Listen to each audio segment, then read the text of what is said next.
নমস্কার। আজকের লেখা ছবি। ছবি শুধু বাহ্য আবরণকে থাকে না ধরে রেখে, চোখ ও মনের স্পর্শে সে ছড়ায় এক এক রঙে। কখনো রামধনু, আবার কখনো সাদা কালো তুলির টানে সেজে ওঠে নতুন কিছু অঙ্কন।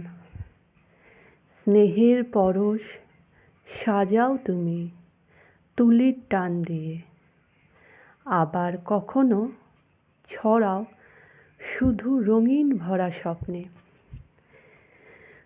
কখনো আবার রঙিন কিংবা বেরঙিন দুনিয়াটাকে আঁকি উকি মেরে সাজাও ছবি তুমি শুধু বারে বারে। কখনো আবার কবির ছন্দে ছবি তুমি আঁকো মনে মনে। কখনো আবার ক্যামেরা বন্দি হও তুমি সকল মাঝে। নমস্কার।